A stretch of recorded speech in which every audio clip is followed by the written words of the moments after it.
Welcome to The Way Home with Laura Smith, the show that brings you wonderful guests, helpful advice, and uplifting stories. The Way Home. Live inspired. Here's your host, Laura Smith.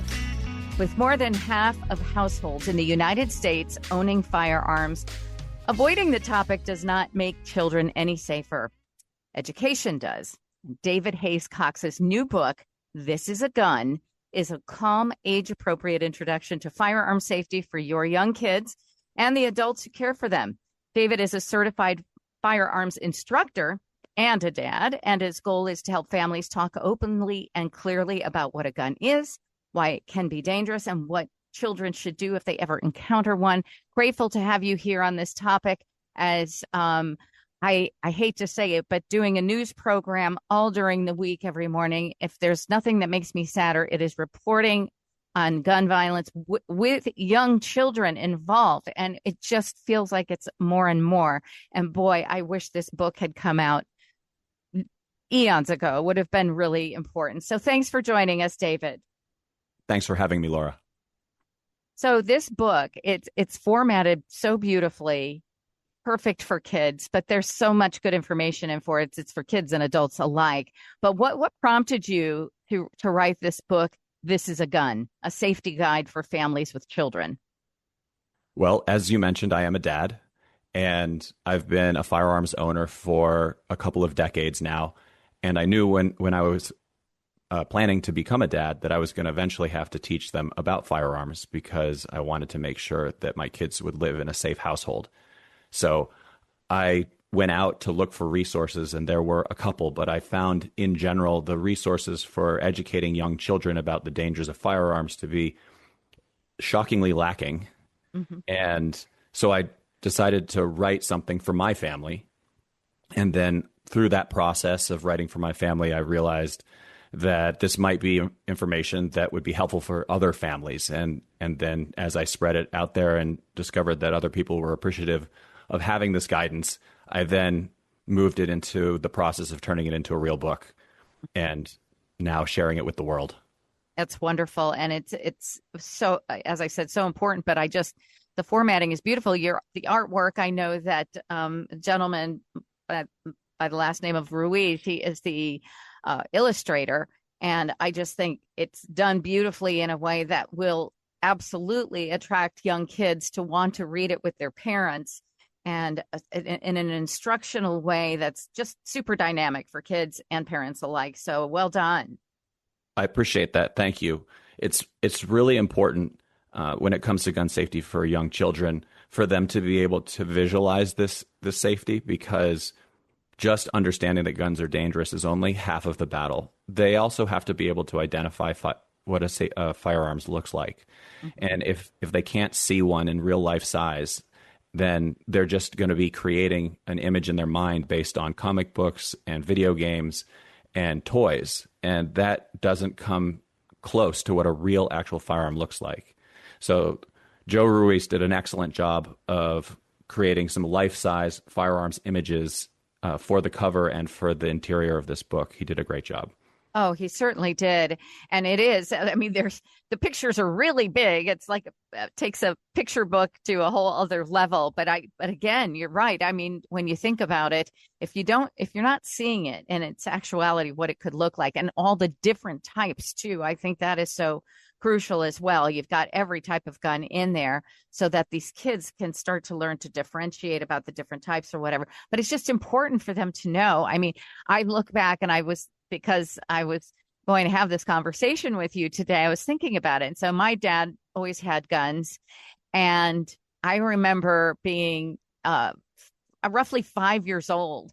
And one night I was scared of a thunderstorm or something. So my parents let me sleep in their bedroom. But I had not fallen asleep yet. And I opened up, this is how old I am. It was like back in the 60s. And you had those little cubby holes that on the back of the bed, which was basically what held the bed up. And they had little cubby holes where people would store things at night, maybe their alarm clock or whatever. And I remember there was a gun in there.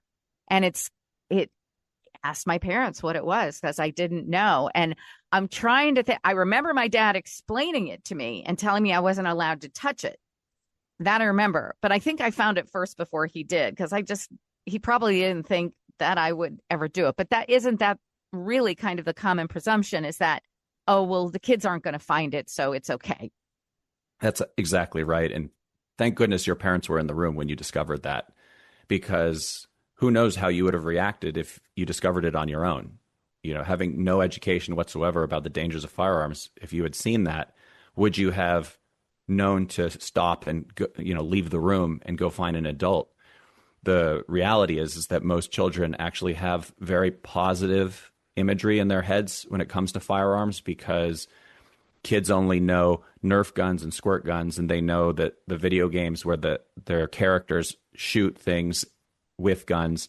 So they don't have any negative imagery or understanding of guns unless we actually step in as parents and educate them and say, hey, I know that you play games on the TV with guns and you watch these in cartoons and movies, but a real one is really dangerous and you should never touch it, and you need to leave the room if you ever see one. You need to go find an adult if this ever happens. So yeah, it's great that your parents were right there, but that is a very common situation where a conversation hasn't happened first. The kid discovers the firearm if it's unlocked, and then it's just luck. We're just praying that they do the right thing if we haven't educated them first. And that's what I want to start avoiding, especially in this country, that we have so many guns in this country, and it's not something that I'm making any judgment on. It's just a fact, is that we have between 400 and 500 million guns in civilian hands. And anything, any object, any tool where there's that many of them in the country, it behooves every parent to educate their child about the danger of that item. If it's so common, there's a very significant chance that your child may be in the presence of a firearm, whether they know it or not, just by walking out into the world, playing at a friend's house, being at a relative's house, going to an after-school program. There are all of these opportunities that they might stumble across one, and we just want to make sure that we prepare our kids, and we just let them know it's an easy conversation, just to make sure that they know, hey, this is a dangerous thing. You need to stop. You don't want to touch this. We talk to our kids about, if they're going hiking, right? We're going to tell them about possibly snakes or bears or any of these things out there. If they're going out into the woods, watch out for these things, kids, right? We just need to do the same thing for firearms. We just need to tell them. We do. And, and then also think about drugs. I mean, we have these conversations about, scary things all the time, but you're right. When it comes to guns and gun safety, it's really, it's relegated to just certain states and certain people within those states. I lived for 4 decades in New York. I don't think I knew anybody with a gun that owned a gun. Seriously, not a single person. I come to Indiana and literally, lo and behold, everyone has them. And not only do they have them, but the women have them, even the single women, and they go to the shooting range and they take classes and they learn how to use them. And there's no taboo around it. There's such a taboo in certain places about it that, like you said, the reaction to that is to bury the head about it and say it's evil, it's scary, don't talk about it. Whereas you're saying that is to the absolute detriment. And especially with our kids, they have to know, what it is and what to do. And I like that you have those simple directions. It's like 3 steps you tell them, right? Tell us right here on the show, if you would. Yeah, absolutely. It's really simple for kids to memorize. It's just don't touch, run away, find an adult. It's just supposed to be that simple. It's like when we were kids, we learned stop, drop, and roll. Yes. For fires, that was, drilled into us, with public service announcements and school programs, stop, drop, and roll. I think every adult of a certain age remembers that program. We need to be doing the same thing for our kids when it comes to firearms, which is don't touch, run away, find an adult. And it's interesting that you brought up New York, because you're right. I come from Massachusetts myself. I was raised in Massachusetts.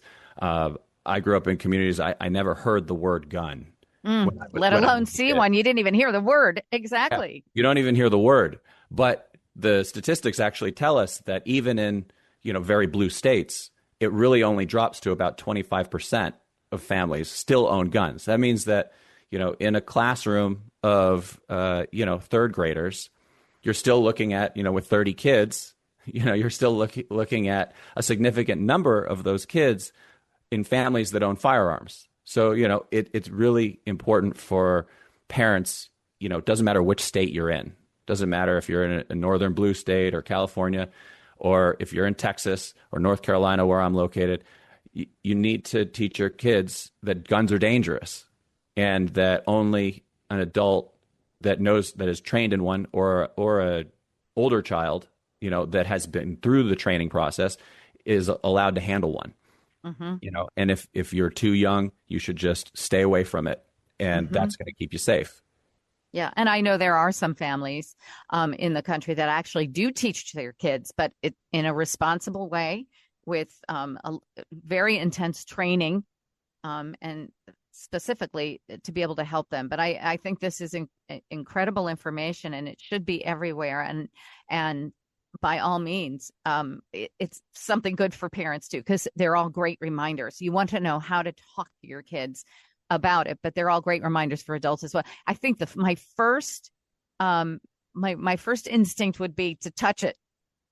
So the fact that that's your second directive, don't touch it. Go tell us, an adult, is so important, because I think out of curiosity, most of us would just instinctively want to touch it. And the thing to tell kids is the opposite, correct? That's exactly right. You don't want a child to be touching a firearm. And I like to tell adults that are a little bit hesitant about this, I have them imagine if they were a household that didn't own a stove, and that they didn't believe in stoves, and that you're not supposed to, they don't talk to their kids about stoves because they don't believe in them. And then they send their kids over to a friend's house, and the first thing they do when they walk in the kitchen is see a stove with a red hot glowing eye on the top of it. And this is their very first time ever encountering a stove. What is that child going to do? Are they going to run away from that stove? Or are they going to go, wow, that red eye looks really interesting. I wonder what it's like to touch. Mm-hmm. Yeah, exactly. Kids are curious. Guns are shiny. Guns have an interesting shape. If a kid doesn't know what a real one looks like, and what to do, their natural curiosity is going to get the better of them, and they're going to run towards it, not away from it. We need to stop that from happening. Being that you're a firearms instructor, and we only have about 3 minutes left, but I would like to ask you, and this is maybe down a different rabbit hole, but somebody who works with guns and then works to train people and all sorts of safety concerns. Do you believe that there is any correlation between kids who grow up with violent video games, where there's guns present in it, and they get to act as the shooter in these things, and then winning is like how many people are? I know this is a little bit veering in a different direction, but I'm interested, because that's something I've always thought about, and I just wonder if they've done research enough to know, do kids who are drawn to those types of things as a young child and get to play them as much as they want to, do they see a higher statistic of gun violence with those same kids? I am not an expert on video games and their correlations to physical violence. I mean, I do believe I read a study a while ago that indicated that was not the case, that video games don't have that direct correlation, that they can't really attach a number associated with playing violent video games to, creating real life dangerous situations.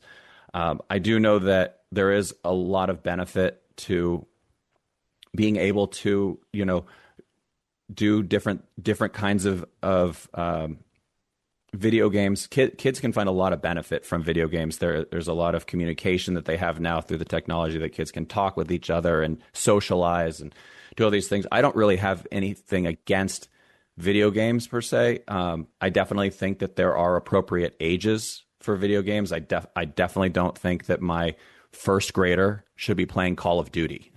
Right. I'm not going to let my first grader play Call of Duty. But I will, when he gets older, and I feel like he can understand the difference between fictional gameplay and reality. I'm definitely not going to restrict him from, playing some of these games. But I think the main focus and the benefit from teaching children about firearms at an early age is that they can develop a respect for these tools, whether you're a gun-owning family or not.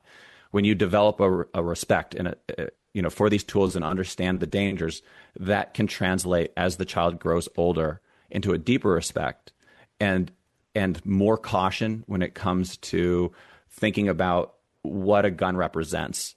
A lot of children that don't have any experience learning about real safety, they don't have any concept, and a gun is still a very fictional thing to them as they get older into their teenage years, and they may do something dangerous because they never learned at an early age about the safety aspects. And I think that that will translate as the children get older into a safer environment in general. Well, you've done an incredible public service by writing this book. David Hayes Cox's new book, This is a Gun, a safety guide for families with children. Again, This is a Gun, a safety guide for families with children, illustrated beautifully by Joe Ruiz. It's a fantastic book, visually and content-wise, something so crucial and important. And I'm grateful for your courage and coming out with writing this, and with the express goal of just making it safer for our kids and the whole world by writing it. This is a Gun is the name of the book, wherever fine books are sold. And is there anything else you want to leave us with, a website we can go to, or any other materials? Absolutely. You can go to thisisagun.org. There's a lot of great information, links to purchase the book, and just a message to all parents to educate their children. Education is empowerment, and we can be safe through that education. Thank you. Thisisagun.org. David Hayes Cox, thank you so very much. Great to meet you. Thank you, too. Great to meet you as well. You're listening to The Way Home with Laura Smith. Once again, here's Laura. Well, I have, I would say, probably a really good or bad habit, and that's that I love cheese almost more than any other food in the world. But I have learned a lot about my craving and my, love for this product that is obviously a derivative of cow's milk. And so I wanted to talk to somebody who really knew what goes on when it comes to making cheese, and if indeed there are any healthy alternatives, and there are. Amber Canavan is here. She is the manager of campaigns for PETA, which is the People for the Ethical Treatment of Animals. Amber, thank you so much for joining me today. Are you going to get me to get off my cheese craving train and get me onto to something a little more that's more, I would say, humane and healthy? I sure hope so. There is so much vegan cheese out there, and so many reasons to ditch dairy that, we can really get into it. There are so many reasons, including you alluded to a cheese addiction. And that is one of the things I wanted to talk about today. We hear people saying, oh, I'm addicted to cheese. I can't seem to give it up. I just want more. There is actually a chemical compound in dairy-based cheese. It's called casomorphins, and they actually do act on the brain and make you crave more cheese. So you are not crazy. There is something there that is that is influencing you to want to keep going back to that. But are they additives?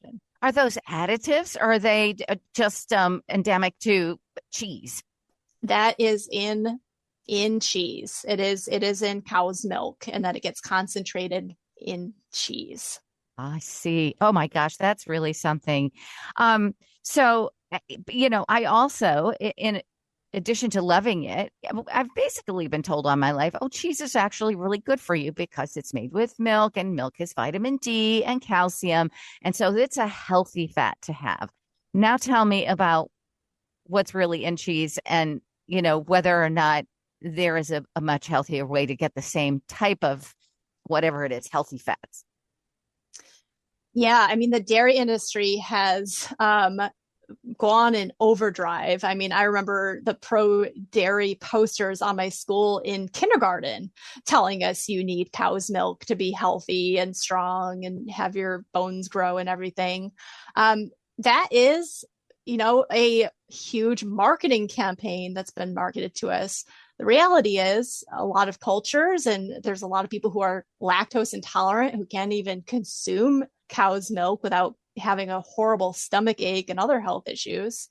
Cow's milk also, it has a lot of cholesterol in it. It contains no fiber. Fiber is a big health concern that's really not talked about in the United States. Everyone's obsessed with protein or, like you mentioned, good fats. Cow's milk has no fiber. 90 to 97% of Americans are deficient in fiber. So swapping, I'm not going to say vegan cheese is health food, because it's still definitely a decadent, higher fat, delicious food. But it's going to have some of that fiber in it. It's cholesterol free. It's better for the environment. It's better for the cows too.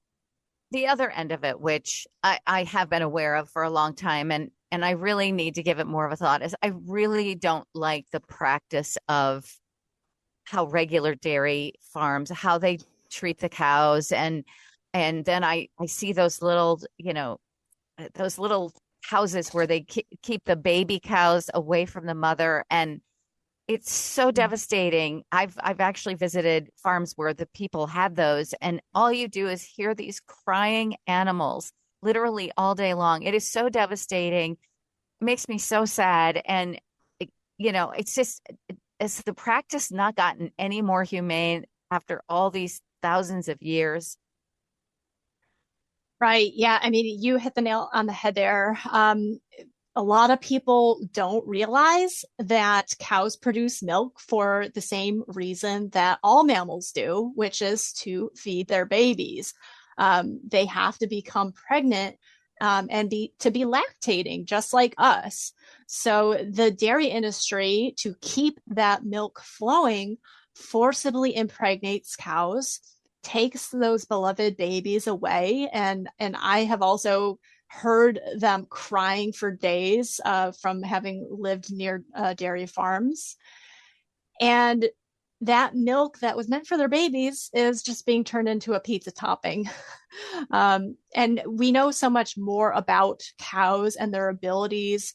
They are intelligent feeling individuals. They love their families deeply, and they mourn them when they are taken away.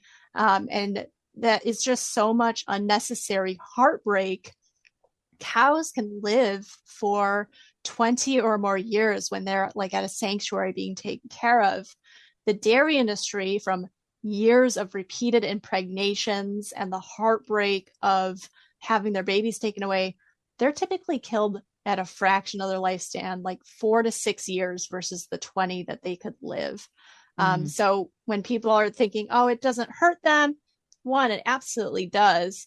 And two, they're killed as well. If they can't give birth anymore and lactate, they're useless and they are killed. It's just incredible. Very sad. Is there a trend? Oh, I know that I'm even thinking 20 years ago, I worked for a health and wellness company, and they were very into vegan brands and things like that. So I know that it's been around. I know there's more and more of it. All you have to do is go to a Whole Foods store and you see entire swaths of, produce and foods that are dedicated to people who, eat vegan. How is it in terms of the population? Is there a trend away from natural meats and cheeses and things like that? Is it getting more and more that people are accepting vegan choices? Yeah, we are seeing a vegan food boom. The global vegan cheese market itself is supposed to reach like $9.8 billion by 2033. So, new varieties and flavors are hitting the shelves all the time. You can also, a lot of the chain restaurants, like pizza shops, have vegan cheese that you can swap into while you're out and about. And, those options are just out there and just more accessible, making life a lot easier for making those kinder choices. That's wonderful. And one final thing, there's also apparently a terrible bacteria that is found in cheese. And it's kind of hard for me to pronounce, but it sounds really gross. It sounds awful. Yeah, so some dairy-based cheeses contain the same kind of bacteria that makes your toes smell bad. So if you smell like that nasty feet smell, that is a bacteria called Brevibacterium, and it can be found in some cheeses. Little bit of gross. I think I have just immediately turned to vegan when it comes to cheese. That's all you had to say. Oh my goodness. Well, we thank you so much. It's knowledge, and it's not trying to, browbeat people or make them feel bad, for what they're doing. But education is key, and really learning about these things is so important. So I do thank you. I thank PETA for the work that they do on so many levels and helping to protect and treat animals with the love and the dignity they deserve. And so, Amber Canavan, thank you so much as the manager of campaigns for PETA. Thank you for coming in today and talking all aspects of vegan cheese and how you might even actually get this one over here to that aisle at the Whole Foods to find my next vegan cheese. Thank you so much for being with us today. Thank you for having me. Thank you all for listening to The Way Home this week, and to my wonderful guests. And may you all have a wonderful week that is safe, that's happy, healthy, and full of lots of miracles as well. I'm Laura Smith. See you next time from The Way Home.